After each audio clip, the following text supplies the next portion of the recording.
scripture. കഴിഞ്ഞ 3 ആഴ്ചയായിട്ട് പറഞ്ഞ first Peter chapter 1. Let us turn again back to the first letter of Peter chapter 1. നമ്മൾ അതിൻ്റെ 12 മുതൽ 19 വരെയുള്ള വാക്യങ്ങൾ ധ്യാനിക്കുകയായിരുന്നു. We were meditating from verses 12 through 19. ആ വാക്യങ്ങളെല്ലാം വായിക്കാൻ സമയമില്ല. ഞാൻ അതിൻ്റെ 17ാമത്തെ വാക്യം ഒന്നുകൂടെ വായിക്കുന്നു. First Peter chapter 1 verse 17. ഇംഗ്ലീഷിൽ വായിക്കാമോ? First letter of Peter chapter 1 verse 17. If you address as Father the one who impartially judges according to each one's work, conduct yourselves in fear during the time of your stay on earth. വളരെ ഗൗരവമേറിയ ആ ലേഖനത്തിന്റെ ചില കാര്യങ്ങളാണ് നമ്മൾ ധ്യാനിച്ചുകൊണ്ടിരിക്കുന്നത്. We were meditating very serious topics from this epistle.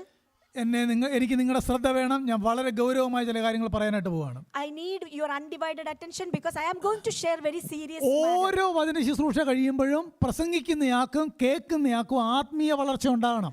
After listening to each sermon, those who is preaching as well as those who are hearing, they all need to grow spiritually. എന്താ ആത്മീയ വളർച്ച എന്ന് പറഞ്ഞാൽ കർത്താവ് നടന്നതുപോലെ നടക്കുക. അതാണ് ആത്മീയ വളർച്ച. What is the meaning of spiritual growth?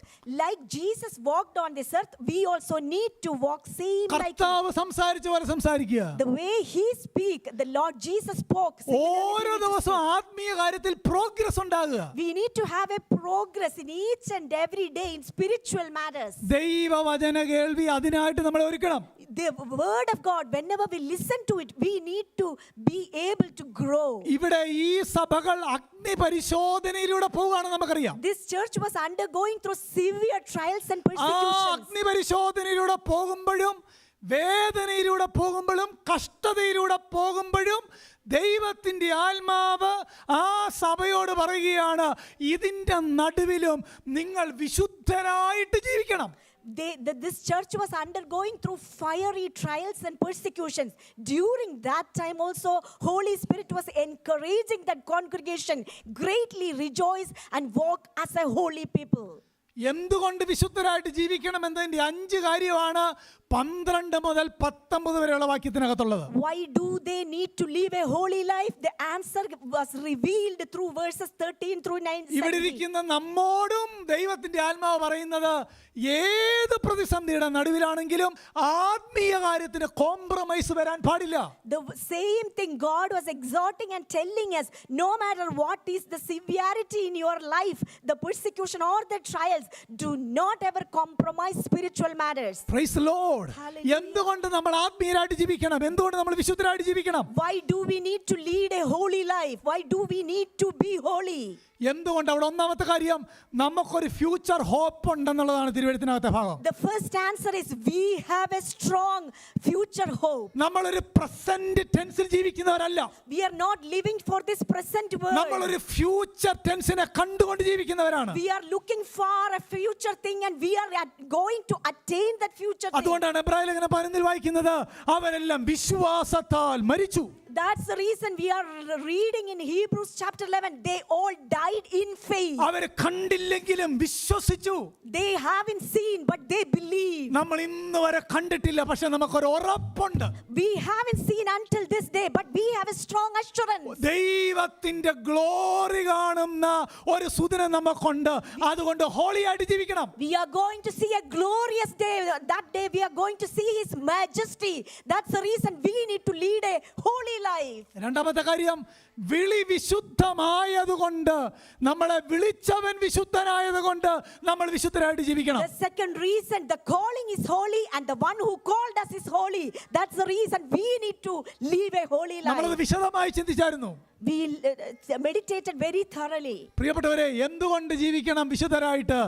നമ്മളെ വിളിച്ചവൻ വിശുദ്ധനാണ്. Because one who called us is holy. നമ്മളെ വിളിച്ചതിന്റെ വിളിയെ പറ്റി പറയുന്നത്, അവൻ നമ്മളെ വിശുദ്ധ വിളി കൊണ്ട് വിളിച്ചെന്നാണ്. How did he call us? He called us with a holy calling. നിങ്ങൾ 14ാമത്തെ വാക്യത്തിനകത്ത് ഒരു പ്രയോഗം ഞാൻ എക്സ്പ്ലെയിൻ ചെയ്ത് ഓർക്കുന്നല്ലോ. ഈ അവിടുത്തെ ഒരു പ്രയോഗം കണ്ടോ? അജ്ഞാനകാലത്ത് ഉണ്ടായിരുന്ന മോഹങ്ങളെ മാതൃകയാക്കാതെ. We can see in verse 14, do not be conformed to the former lusts which were yours in your ignorance. നമുക്കൊരു നിയമം ഇല്ലാതിരുന്ന ഒരു കാലം ഉണ്ടായിരുന്നു. We were once upon a time there was no law for us. നമുക്ക് നമ്മുടെ ഇഷ്ടത്തിന് മാത്രം നടക്കാവുന്ന ഒരു കാലം ഉണ്ടായിരുന്നു. Once upon a time we were able to walk according to ഒരു our റൂളും desires. നമുക്കില്ലായിരുന്നു. There were no rules before us. നമുക്ക് ഇഷ്ടമുള്ള വഴിയെ പോകാമായിരുന്നു. We were able to walk according to our own എന്ത് life. ചെയ്താലും നമുക്ക് ഒരു പ്രശ്നവും ഹൃദയത്തിലുണ്ടായിരുന്നില്ല. No matter what we conduct, we didn't have any problems within our mind. എനിക്ക് ഇഷ്ടമുള്ളത് ചെയ്യും. Whatever I want to do, I will do it. അതാരെങ്കിലും കണ്ടാൽ മാത്രം എനിക്കൊരു വിഷമം, ഇല്ലെങ്കിൽ I have no problem at all. If anyone see that the action of mine, then only there will be some problem. പക്ഷേ അറിയായ്മയുടെ കാലങ്ങളെ വീണ്ടും അതിലേക്ക് പോകാതെ നിങ്ങളെ വിളിച്ചവൻ ഹോളി ആയതുകൊണ്ട് നമ്മൾ ഹോളി ആയിട്ട് ജീവിക്കണം. Since you have to do not walk in your ignorance in your formerly life according to the way you walked according to your own lust, but stop that and walk according to the one who called you, who is a holy God. എഫെസ്യലേഖനം 1:4 നമുക്കറിയാവുന്ന ഒരു വാക്യമാണ്. Ephesians 1:4 അവൻ നിങ്ങളെ വിശുദ്ധരും നിഷ്കളങ്കരും ആകേണ്ടതിന് ലോകസ്ഥാപനത്തിന് മുമ്പ് നിങ്ങളെ ക്രിസ്തുവിൽ വിളിച്ചു. He called us, he chose us in him before the foundation of the world, that we would be holy and blameless before him. ജഡത്തിലെയും ആത്മാവിലെയും സകല കന്മഷവും നീക്കണം. We have to remove all the filthiness from the body and the spirit. എത്ര കാലം അത് നീക്കാൻ കഴിയുന്ന സമയം നമുക്കൊണ്ടെന്ന് അറിയില്ല, right? We are not too sure how long we will receive. മതി ഇവിടെ കയറി വരാൻ നമ്മളെ വിളിച്ചാൽ നമ്മൾ പോകേണ്ടവരാണ്. The day when we are called, it is enough, done, come. That time we need to leave this world. നമ്മളെ വിളിച്ചവൻ ഹോളിയാണ്, നമ്മുടെ വിളി ഹോളിയാണ്, അതുകൊണ്ട് ജീവിതം ഹോളി ആയിരിക്കണം. One who called us is holy, and the way the calling is also holy. That's why we need to live a holy life. Praise the Lord. Hallelujah. മൂന്നാമത്തെ കാര്യം ആ വാക്യത്തിനകത്ത് തന്നെയുണ്ട്. 15-ാമത്തെ വാക്യം, നിങ്ങളെ വിളിച്ച വിശുദ്ധനൊത്തവണ്ണം എല്ലാ നടപ്പിലും വിശുദ്ധരായിരിക്കുവിൻ എന്ന് എഴുതിയിരിക്കുന്നുവല്ലോ. വാക്യം കണ്ടോ? എന്ന് എഴുതിയിരിക്കുന്നുവല്ലോ. And we can see in verse 16, because it is written. എന്ന് പറഞ്ഞാൽ അതിൻ്റെ അർത്ഥം എന്നാ അറിയാമോ? എത്ര ആധികാരികമായിട്ടാണ് ഈ എഴുത്തിനെ വിളിച്ചേക്കുന്നത്, എഴുതിയ ബൈബിളിനെ വിളിച്ചേക്കുക. പീറ്റർ അന്നത്തെ സഭകൾക്ക് ആത്മനിയോഗിതനായിട്ട് പറയുക, എന്തുകൊണ്ട് വിശുദ്ധനായിട്ട് ജീവിക്കണം?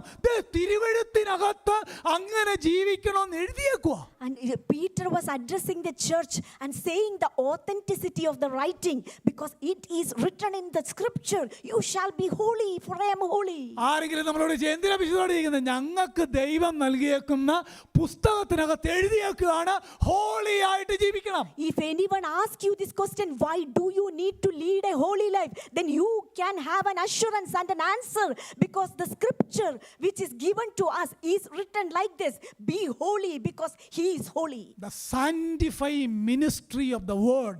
Amen. Hallelujah. ദൈവവചനത്തിന്റെ ആ ശുദ്ധീകരണ ശുശ്രൂഷ മനസ്സിലാവുന്നോ? Sanctified ministry of the word of God. ഒരു ഫ്യൂച്ചർ ഗ്ലോറി നമുക്കുണ്ട്. We are expecting a future glory. രണ്ട്, നമ്മുടെ പിതാവ് ഹോളിയാണ്. Our father is a holy ആ father. ഹോളി ഫാദറിന്റെ വിളി ഹോളിയാകാനാണ്. The calling of that holy father is a എന്തുകൊണ്ട് holy നമ്മൾ God. ഹോളിയാകണം? It is written. Why do we need to holy? Because it is written. നിങ്ങൾ ലേവ്യ പുസ്തകം, ഞാൻ എൻ്റെ റെഫറൻസ് ഒക്കെ നോട്ട് ചെയ്തിട്ടുണ്ട്, നിരവധി പ്രാവശ്യം ആവർത്തിച്ച് ഹോളി സ്പിരിറ്റ് അന്നത്തെ ജനത്തോട് പറയുക, നിങ്ങൾ ഹോളിയായി ജീവിക്കണം, നിങ്ങൾ സെപ്പറേറ്റഡ് ആയിട്ട് ജീവിക്കണം, നിങ്ങൾ ഹോളി വിശുദ്ധരായിട്ട് ജീവിക്കണം. We can see in the Old Testament, the book of Leviticus, several times it was repeated, you have to lead a holy life. Praise the Lord. Hallelujah. നിങ്ങൾക്കറിയാമോ, ഈ തിരുവെഴുത്തിനകത്ത് തിരുവെഴുത്തിനെ പറ്റി ഒത്തിരി മെറ്റഫേഴ്സ് ഉണ്ട്. We can see in the scripture there are several metaphors related to ദൈവവചനം scripture. വാളിനേക്കാൾ മൂർച്ചയുള്ള ആയുധമാണെന്ന് The വായിക്കുന്നുണ്ട്. word of the Lord is sharper than any double-edged sword. ദൈവവചനം mirror ആണെന്ന് വായിക്കുന്നുണ്ട്. The word of God is Mirror. It is a mirror. ദൈവവചനം food ആണെന്ന് വായിക്കുന്നുണ്ട്. The word of God is a food. പക്ഷേ ആവർത്തിച്ച് പറയുന്നൊരു കാര്യം എന്നാണെന്നറിയാമോ?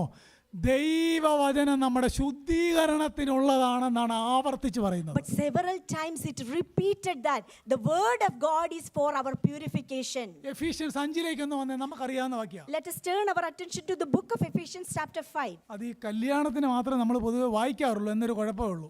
Usually we recite this verse during an occasion of marriage. 5:25 മുതൽ താഴോട്ട് നോക്കിയ വാക്യം. Chapter 5, Ephesians 5, chapter 5, verses 25 onwards. 26 മാത്രം വായിച്ചാൽ മതി. അവൻ അവളെ he him she he might sanctify her. അവിടെ ഈ അവൻ അവളെ ആരാരെ ഒന്ന് നോക്കി എന്നെ നോക്കി അവൻ അവളെ ആരാരെ Who is he and who is she? കർത്താവ് സഭയെ അവൻ അവളെ Lord Jesus വചനത്തോടുകൂടിയ ജലസ്നാനത്താൽ അടുത്ത വാക്യം കണ്ടോ കറ ചുളുക്കം മുതലായവ ഒന്നുമില്ലാതെ സഭയെ ശുദ്ധയും നിഷ്കളങ്കയുമായി തനിക്ക് തന്നെ തേജസ്സോടെ നിർത്തേണ്ടതിന് തന്നെ താൻ അവക്ക് വേണ്ടി ഏൽപ്പിച്ചു കൊടുത്തു. Hallelujah. We can see this verse. He might sanctify her, having cleansed her by the washing of water with the word, that he might present to himself the church in all her glory, having no spot or wrinkle or any such thing, but that she would be holy and blameless. Peter പറയുകയാണ് എന്ന് എഴുതിയിരിക്കുന്നുവല്ലോ. Peter was saying that it is written. Paul അതിന്റെ വിശദീകരണം പറഞ്ഞേക്കുവാ. Paul here explains. അവൻ അവളെ വചനത്തോടുകൂടിയ ജലസ്നാനത്താൽ തനിക്ക് വേണ്ടി ശുദ്ധീകരിക്കുന്നു. He sanctified the church and cleansed her by the washing of water with the word. പ്രിയപ്പെട്ടവരെ, ദൈവവചന കേൾവിയിൽ ശുദ്ധീകരണം നടക്കുന്നുണ്ടോ? Whenever we hear the word, are we getting cleansed? കുറച്ച് ഇൻഫർമേഷൻ കിട്ടുന്നുണ്ടോ എന്നുള്ളതല്ല. Or are we receiving a lot of ദൈവവചന കേൾവിയിൽ എനിക്ക് കർത്താവിന്റെ സ്വഭാവത്തിന് വിരുദ്ധമായതിൽ വിശുദ്ധീകരണം സംഭവിക്കുന്നുണ്ടോ? Whenever we listen to the word of God, are we getting purified? ഇല്ലെങ്കിൽ നമ്മുടെ കൂട്ടായ്മകളൊന്നും ദൈവപ്രസാദമല്ല. If it is not happening, then our congregation, then നമ്മൾ our fellowship, കർത്താവിനെ പോലെ നടക്കുന്നില്ല എങ്കിൽ എന്നിൽ ദൈവത്തിന് പ്രസാദമില്ല.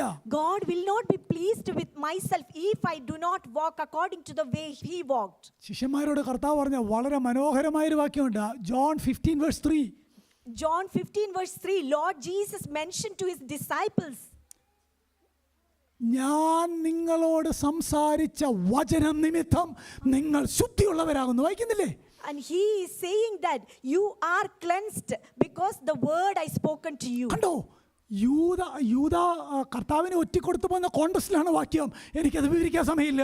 അവിടെ ആത്മാവ് പറയുന്നത് കേട്ടോ, ജീസസ് തൻ്റെ മുന്നിലിരുന്ന ഡിസൈപ്പിൾസിനോട് പറയുക, ഞാൻ നിങ്ങളോട് പറഞ്ഞ വചനം ഉണ്ടല്ലോ, എപ്പം ആ മാളിക മുറിയിൽ വെച്ച് പ്രത്യേകം അവരോട് സംഭാഷിച്ചു കൊണ്ടിരുന്ന ആ വചന കേൾവി അവർക്ക് ശുദ്ധീകരണം വരുത്തി. He was saying during the context of the betrayal of Judas Iscariot, at that time Lord Jesus was mentioning to his disciples, you are already clean because of the word which I have spoken to you. Praise the Lord.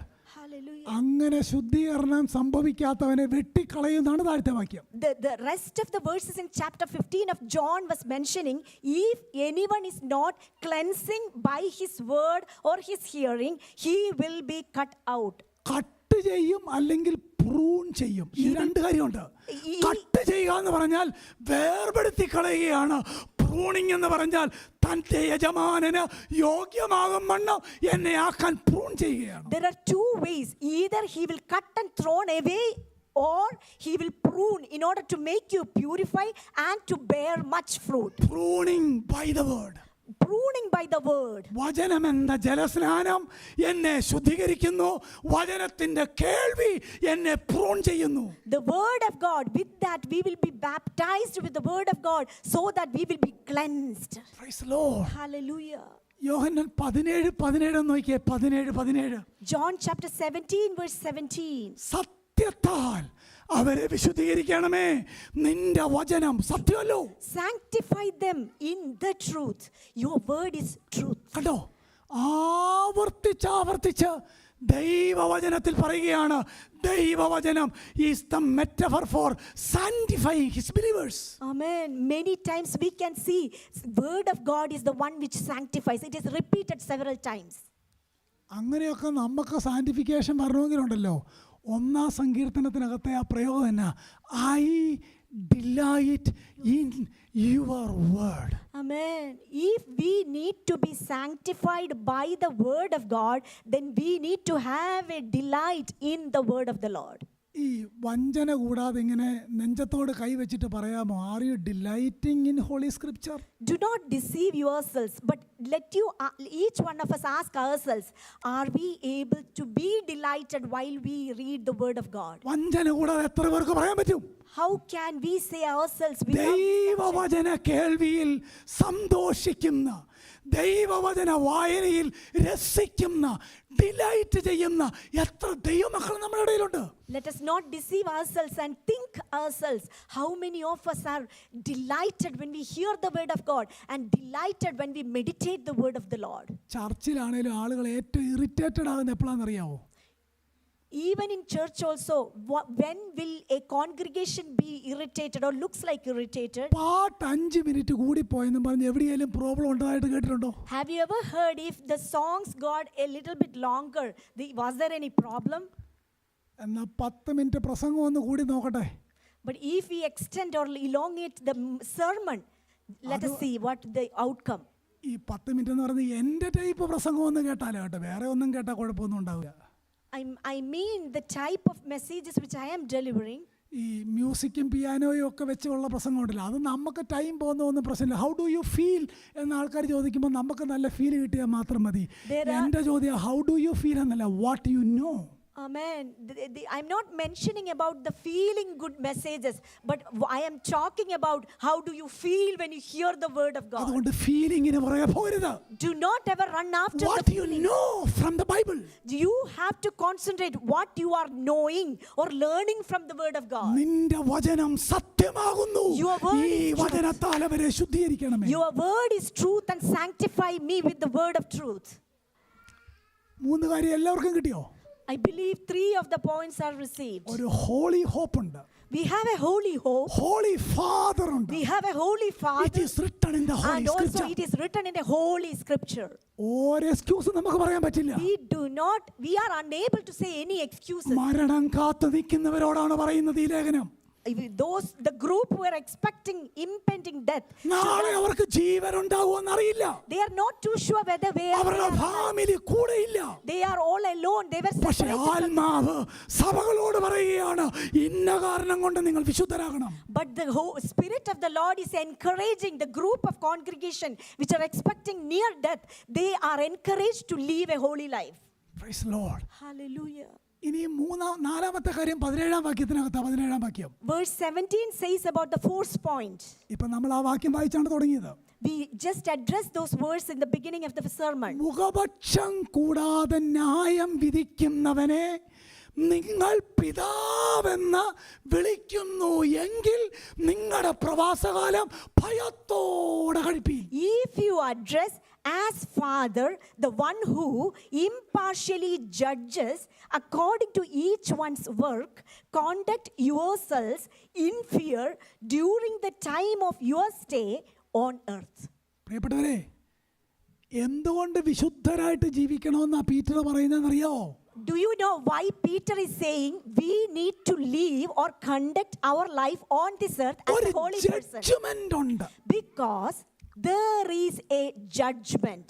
നമ്മുടെ judgment family തമ്മിലുള്ള judgment ആട്ടോ, കർത്താവും നമ്മളും. മറ്റേ ശിക്ഷയ്ക്കായിട്ടുള്ളതല്ല.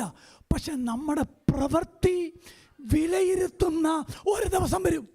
There will be a day. At that time, each of our actions will be judged by an impartial holy God. നമ്മൾ എപ്പോഴും കേൾക്കുന്ന Christianity എന്നാ? God is love, God is love, God is love.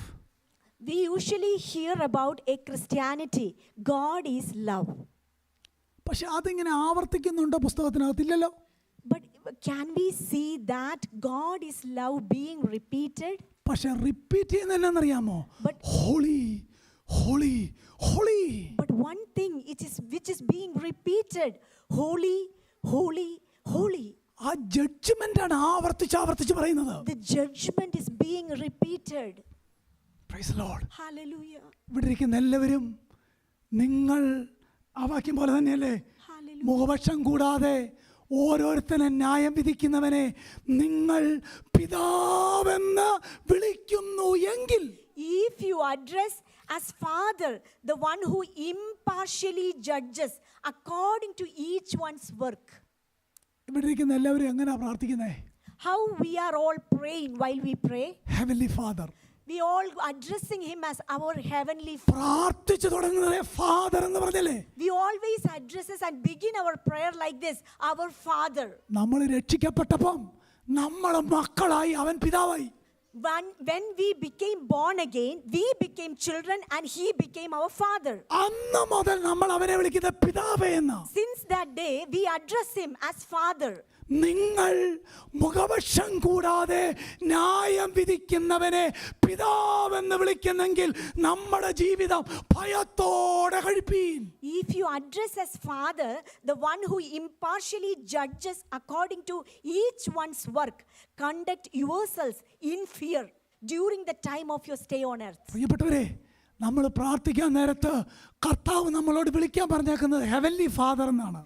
Lord Jesus taught us how to pray. Whenever we pray, he said that we can address him as our Father who art in heaven. Yohannan 17:11 Jesus പറയുന്ന ഒരു പ്രയോഗമുണ്ട്, holy father.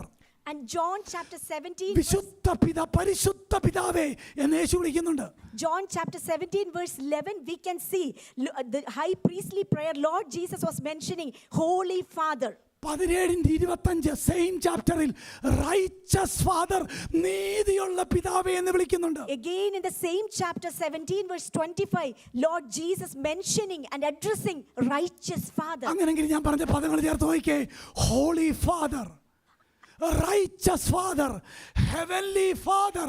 നമ്മുടെ ലേഖനത്തിൽ നമുക്ക് ലഭിച്ചേക്കുന്ന പദവി അബ്ബാ father. And we can combine Holy Father, Righteous Father, Heavenly Father, and we are got a privilege to call and address him as Abba Father. അങ്ങനെയെങ്കിൽ ഇവിടെ ഇരിക്കുന്ന നമ്മളെല്ലാം നമ്മുടെ കർത്താവിനെ അബ്ബാ അല്ലെങ്കിൽ ഫാദർ എന്ന് വിളിക്കുന്നവരായതുകൊണ്ട് ആത്മാവ് സഭയോട് പറയുക, അങ്ങനെയുള്ളവരുടെ ജീവിതം വിശുദ്ധമായിരിക്കണം. Since we had the privilege to call Abba Father, so the writer is addressing us, since you are calling an impartial Father, you have to conduct yourselves in fear during your time of your stay on earth. ലോകത്തിലെ എല്ലാവരും ദൈവമേ എന്നാ വിളിക്കുന്നല്ലേ? All the worldly people are calling God, addressing him as ലോകത്തിലെ God. എല്ലാ റിലീജിയനും God എന്നാണ് address ചെയ്യുന്നത്. All religion addressing God. പക്ഷെ നമ്മുടെ പ്രിവിലേജ് ആണ് holy father. But our privilege is calling Abba Father, Heavenly Father, Righteous Father. Since we got a privilege to call that holy and righteous God as Abba Father. No one else have this privilege. മുഖപക്ഷം കൂടാതെ ന്യായം വിധിക്കുന്നവനെ ഞാനും നിങ്ങളും വിളിക്കുന്ന പദങ്ങളാണ് ഞാൻ പറഞ്ഞത്. He was going to judge us impartially, so we need to address him. അങ്ങനെ വിളിക്കുന്നവരുടെ ജീവിതം എങ്ങനെ ആയിരിക്കണം? How do we need to lead a life? അവിടുത്തെ വാക്യം കണ്ടോ, നിങ്ങളുടെ പിതാവെന്ന് വിളിക്കുന്നുവെങ്കിൽ നിങ്ങളുടെ പ്രവാസകാലം ഭയത്തോടെ കഴിക്കണം. Conduct yourselves in fear during the time of your stay on earth. Praise the Lord. Hallelujah. എന്താ ഈ പ്രവാസകാലം എന്ന് പറഞ്ഞാ? What is that stay on earth means? Middle ഈസ്റ്റുകാർക്ക് ആ പദം പരിചയമാണല്ലോ. Middle Eastern people, those who lived in the Middle East, they are very familiar what is the stay on earth means. ഈ middle ഈസ്റ്റിൽ താമസിക്കുന്ന ഒരു 99 ആൾക്കാരും അവിടെ ഏറ്റവും ചുരുങ്ങിയേ താമസിക്കാറുള്ളൂ. Most of the people who worked or lived in the Middle East, they usually prefer to live in that area for a shorter period of time. ഒരു iron box കേടായാലും അത് തന്നെ ഉപയോഗിക്കാവോ നോക്കും. Even if an iron box turned off or it was not working well, then we may tend to repair it and overuse it repeatedly. കാര്യമല്ല, എൻ്റെ വീടല്ലത്. Because we are sure that I am എൻ്റെ not stuff അല്ലത്. Because that stuff is not my ഞാൻ stuff. എപ്പോൾ വേണേലും ഇവിടുന്ന് പോണം. At any point of time I need to depart from this ആ place. പദമാണ് ഇവിടെ ഉപയോഗിച്ചേക്കുന്നത്. That phrase was നിങ്ങളുടെ പ്രവാസകാലം ഭയത്തോടെ കഴിപ്പീൻ. your short stay on earth. ഒരു പാസ്റ്റർ പറഞ്ഞൊരു വാചകം ഇപ്പം എൻ്റെ ഓർമ്മ വരുന്നു. അബ്രഹാമിനെ പറ്റി വായിക്കുന്നില്ല. അബ്രഹാം വാഗ്ദത്ത ദേശത്ത്, ഒന്ന് ഉറക്കെ പറഞ്ഞേ, നമുക്ക് ആ വാക്യമൊന്നും അത്ര ഇഷ്ടമല്ലല്ലേ. അബ്രഹാം വാഗ്ദത്ത ദേശത്ത് ഒരന്യദേശത്ത് എന്ന പോലെ പാർത്തു. പക്ഷെ നമ്മളെങ്ങനെയാണെന്നറിയാം, നേരെ തിരിച്ചാ. നമ്മളെങ്ങനാ അത് പറഞ്ഞിട്ട് പോ. നമ്മളെങ്ങനാ നിങ്ങളങ്ങ് തിരിച്ചോ. ഞാൻ തന്നെയല്ലേ പറയുന്നത്, നിങ്ങളങ്ങ് തിരിച്ചോ. അന്യദേശത്ത് സൗണ്ടൊന്നും പോരാ. ശരിയാണോ ഞാൻ പറഞ്ഞ കാര്യം? അരുത്. നിങ്ങളുടെ പ്രവാസകാലം പ്രവാസിയായി ജീവിച്ചാൽ പോരാ, ഭയത്തോടെ കഴിക്കണം. Amen. Hallelujah. Abraham lived actually as an alien in the land of promise.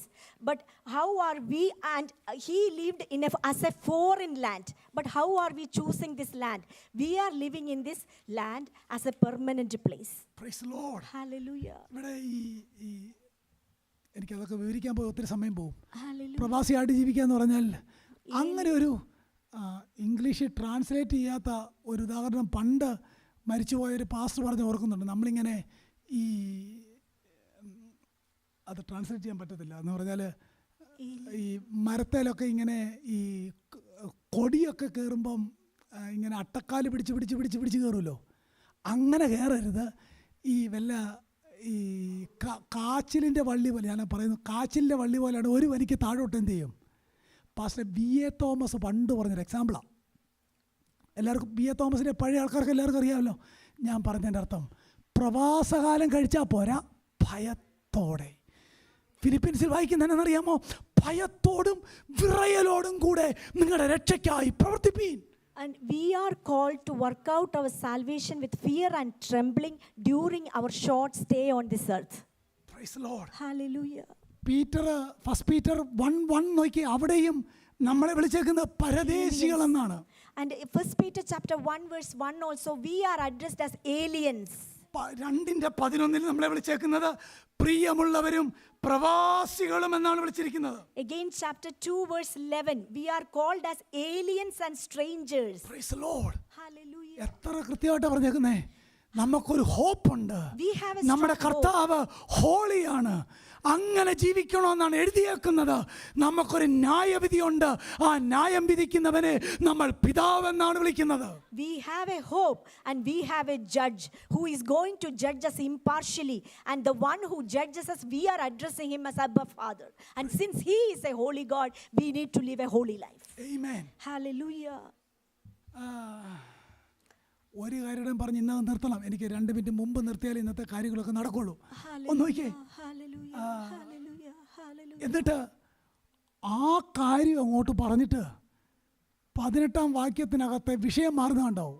വ്യർത്ഥവും പിതൃപാരമ്പര്യവുമായ നിങ്ങളുടെ നടപ്പിൽ നിന്ന് നിങ്ങളെ വീണ്ടെടുത്തിരിക്കുന്നത് പൊന്ന് വെള്ളി മുതലായ അഴിഞ്ഞു പോകുന്ന വസ്തുക്കളെ കൊണ്ടല്ല, പുത്രന്റെ നിഷ്കളങ്കവും നിർദോഷവുമായ പുണ്യാഹ രക്തം കൊണ്ടത്രേ. Knowing that you were not redeemed with the perishable things like silver or gold from your futile way of life inherited from your forefathers, but with the precious blood as of a lamb, unblemished and spotless, the blood of Christ. 5-ാമത്തെ കാര്യം എന്നാണെന്നറിയാമോ? നമ്മൾ എന്തുകൊണ്ട് ഈ കാലഘട്ടത്തിൽ അങ്ങനെ ജീവിക്കണം? Why do we need to live a holy life? The 5th reason is that verse is talking about the love of God. This verse is talking about the love of God. ഇനി ആ ഓർഡറായിട്ട് ഹൃദയത്തിന്റെ മാംസപ്പലകയിൽ ഒന്ന് എഴുതിക്കേ. We are expecting the glory of God. Amen. Our Father is a holy God. It is written in the Holy Scripture. Amen. We are calling him a holy Father. ഇതിനെല്ലാം എന്നെ നിർബന്ധിക്കുന്നത് പുത്രന്റെ യാഗമരണം. Amen. The son's sacrificial death is the reason for each one of us to call him as Abba Father, and it should motivate us to lead a holy life on this earth. ഒരു 2-3 കാര്യം പെട്ടെന്ന് പറഞ്ഞു നിർത്താം. Early കാലത്ത് സ്ലേവിനെ 2 നിലയിൽ മോചിപ്പിക്കാം. 2 നിലയിൽ. In the ancient days, we can redeem a slave in 2 ways. ഒന്ന്, ആ സ്ലേവ് തന്നെ ഹാർഡ് വർക്ക് ചെയ്ത് പൈസ ഉണ്ടാക്കി മാസ്റ്ററിന് തൻ്റെ പ്രൈസ് പേ ചെയ്താൽ റിലീസ് ചെയ്യും. That slave himself can work hard, and if he pay the redemption price to the master, then that slave will be freed. രണ്ടാമത്, മറ്റൊരാള് ഫുൾ പേയ്മെന്റ് ചെയ്താൽ വിട്ടയക്കും. On the other hand, there is another way a slave to be released. If a second person can pay the full price of that slave will be released from that master. നമ്മളെപ്പറ്റി 49 സങ്കീർത്തനത്തിനകത്ത് ഒരു വാക്യമുണ്ട്, വീണ്ടെടുപ്പ് വില കൊടുക്കാൻ ആരും ഉണ്ടായിരുന്നില്ല. Amen. Hallelujah. എനിക്ക് എന്നെ വീണ്ടെടുക്കാൻ കഴിഞ്ഞില്ല. എൻ്റെ കൊള്ളിങ്സിന് എൻ്റെ വീണ്ടെടുപ്പ് വില കൊടുക്കാൻ കഴിഞ്ഞില്ല. കാര്യം മുഴുലോകത്തേക്കാൾ വിലയുള്ള ഒരു പെർഫെക്റ്റ് ജീവൻ കൊടുക്കണം, അതിനാരും ഉണ്ടായിരുന്നില്ല. And in Psalm 49 also we can see the price of our redemption. There was no one to ready to pay, because that is a priceless way. എൻ്റെ ജീവിതം വ്യർത്ഥ ജീവിതമായിരുന്നു. My life was a futile life. ആർക്കും എന്നെ വേണ്ടായിരുന്നു. Nobody got mercy towards me. എന്നാൽ വെള്ളി കൊടുത്തല്ല, Amen. പണം കൊടുത്തല്ല. ആ വെള്ളിക്ക് ഒരു ഓൾഡ് ടെസ്റ്റമെന്റ് കോൺസെപ്റ്റ് ഉണ്ട് കേട്ടോ, അതിപ്പോ പറയാൻ സമയമില്ല. പണം കൊടുത്തല്ല, ആരുടെയും പ്രിവിലേജ് കൊണ്ടല്ല, ഞാൻ അധ്വാനിച്ചല്ല, പുണ്യാഹ രക്തം. Amen. No one ever paid any price for me, and not only I also were unable to pay my debt by working hard, but only by His grace He paid the full price for you and I. യേശുവിന്റെ രക്തം എന്ന് കേൾക്കുമ്പോഴേ വേറൊരു കാര്യമല്ല, എൻ്റെ പ്രാണന്റെ വീണ്ടെടുപ്പാണെന്ന് ഓർമ്മ വേണം. Whenever we hear the precious blood of our Lord and Savior Jesus Christ, we need to understand that is the price of my soul. And പുത്രൻ പിതാവിന്റെ സന്നിധിയിൽ എൻ്റെ വീണ്ടെടുപ്പ് വില കൊടുത്തു. അതിനെപ്പറ്റിയാ പറയുന്നത്. പുണ്യാഹ രക്തത്താൽ സെപ്പറേറ്റ് ആയ ആ വില കൊടുത്ത് എന്നെ വാങ്ങി. Talking about the love of God. Amen. Unblemished and spotless blood of Christ paid a big price for the Father to you and I. That is what is called the salvation. Praise the Lord. Hallelujah. ഇതെപ്പോഴും ഓർക്കണം. We need to remember always this fact. Holy കമ്മ്യൂണിന്റെ മുന്നിലല്ല, എപ്പോഴും ഓർക്കണം. Not only in front of the Lord's table, but we need to always remember this truth. പ്രാർത്ഥിക്കാൻ നേരത്തും പറയണം, അവൻ എന്നെ രക്ഷിച്ചതിനായിട്ട് സ്തോത്രം. Whenever you pray, we need to thank Him അത് for the നമ്മുടെ redemption. ജീവിതത്തിന്റെ ഭാഗമാകണം. We need to have that a part of our അതിന് life. വലിയ ഭംഗിയൊന്നും വേണ്ട സെന്റൻസ് പറയാൻ. എന്നെ വിടുവിച്ചല്ലോ, പാപിയായിരുന്ന ദോഷിയായിരുന്ന എന്നെ മക്കളാക്കി തീർത്തല്ലോ, thank you lord. We do not want to form that in a very fancy word or anything, but we need to thank Him for the redemption of our life. Old ടെസ്റ്റ്മെന്റിലെ Hallelujah. ഇസ്രായേലിനോട് യഹോവ repeat ചെയ്ത് ഒരു കാര്യം പറയുന്നുണ്ട്. Old Testament people were being repeatedly heard one thing from God. ഞാൻ നിങ്ങളെ മിസ്രൈമിൽ നിന്ന് വിടുവിച്ചത് നിങ്ങൾ ഓർക്കണം. Do not ever forget, because I redeemed you from the land of Egypt. അത് റിപ്പീറ്റ് ചെയ്യുന്നുണ്ട് പല പ്രാവശ്യം. Several occasions we can see that ഈ verse ജനത്തിന്റെ മരുഭൂമി യാത്രയിൽ യഹോവ മോശയോട് പറയുക, അവരെ അത് ഓർപ്പിക്കണം. during the നിങ്ങൾ കനാനിൽ ചെല്ലുമ്പോൾ അത് ഓർക്കണം. ജാതികളുടെ വഴി പഠിക്കാൻ നേരത്ത് നിങ്ങൾ അത് ഓർക്കണം. during the wilderness journey, He repeatedly remembered them. Do not ever forget me. നിങ്ങൾ നോക്കിയേ, മരിക്കാൻ ക്യൂ നിൽക്കുന്നവരോട് പറയുക, നിങ്ങളെ വിലയ്ക്ക് വാങ്ങിയ പുണ്യാഹ രക്തത്തെ ഓർക്കണം. The congregation which was standing for an impending death, they were addressed and they were told that you never forget the precious blood of Christ. Amen. Hallelujah. Praise the Lord. Hallelujah. ഇത്രയും പോരെ ഹോളിയായിട്ട് ജീവിക്കാൻ? Hallelujah. Hallelujah. Hallelujah. Hallelujah. ഇത്ര incentives പോരെ? How many? ഇത്രയും പ്രോത്സാഹനം പോരെ? Hallelujah. എത്ര clear ആയിട്ട് ആത്മാ പറഞ്ഞേക്കുന്നേ, ഒരു ഫ്യൂച്ചർ ഹോപ്പ് ഉണ്ട്. Hallelujah. ഞങ്ങളുടെ പിതാവ് ഹോളിയാണ്, വിശുദ്ധ വിളിയാണ്, വിശുദ്ധനായിട്ട് ജീവിക്കണമെന്ന് എഴുതിയേക്കുന്നു. ഞങ്ങൾക്കൊരു ജഡ്ജ്മെന്റ് ഉണ്ട്, അത് ഫാമിലി ജഡ്ജ്മെന്റ് ആണ്. ഞങ്ങളെ ജീവൻ തന്ന് സ്നേഹിച്ച ഒരുവനുണ്ട്. There are these facts. Whenever we remember, we have a strong hope that He is going to come, and we have a holy Father, and also we are seeing that it is written in the Holy Scripture, and there is a holy God who is going to come as a judge, and also He paid a big price for you and I, and He redeemed us with His precious blood. Don't we need these many reasons to live a holy life on this earth? ഒരു കാര്യം കൂടെ പറയാം എന്നോട് ചേർത്ത്. One more thing let me add to you. Blood, യേശുവിൻ്റെ രക്തം എന്ന് പറയുമ്പോഴെല്ലാം നമ്മുടെ മനസ്സിൽ വരേണ്ടത് ആ ലിക്വിഡ് അല്ല. Whenever That is talking about death. whenever we mention the blood of the lamb, we do not think that it is just a liquid substance, but we need to remember his death on that cross of Calvary. യേശു എന്നെ വീണ്ടെടുക്കാൻ അല്പം liquid കൊടുക്കുമായിരുന്നു, അല്ല, He was not paying some liquid substance to buy you and I, ജീവൻ കൊടുക്കുമായിരുന്നു. but he gave his own life. അവസാന തുളി രക്തം വരെയും Last ഊറ്റി എന്ന് പറഞ്ഞാൽ കർത്താവിന്റെ രക്തം എന്ന് പറയുമ്പോഴേ നമ്മുടെ മനസ്സിൽ വരേണ്ടത് പുത്രന്റെ യാഗ മരണമാണ്. Last drop of blood, whenever we hear about that, we need to remember his sacrificial death on that cross of Calvary. യേശുവിന്റെ രക്തം എന്നൊക്കെ ചുമ്മാ പറയുന്നത്. Hallelujah, hallelujah, hallelujah, hallelujah, hallelujah, hallelujah, hallelujah. ഒന്ന് കണ്ണുകൾ അടയ്ക്കാമോ? praise the Lord. ഞാൻ ഈ പറഞ്ഞ കാര്യത്തെ ഒന്ന് ഗൗരവമാക്കാമോ? Hallelujah. ഹൃദയത്തിൽ നിന്ന് എഴുതാമോ? Please can you close your eyes please and can you meditate the things. 5 incentives for holy life: the glory of God, the holiness of God, the call of God. It is written in the Holy Scripture, the judgment of God and the love of God. He died on our behalf. കർത്താവേ, ഈ വചന കേൾവി ഞങ്ങളെ വിശുദ്ധരാക്കണമേ. മുമ്പേ അവൻ്റെ രാജ്യനീതി അന്വേഷിപ്പാൻ ഞങ്ങൾക്ക് കൃപ നൽകണമേ. Thank you Lord, thank you Lord, thank you Lord. യേശുവിൻ നാമത്തിൽ തന്നെ.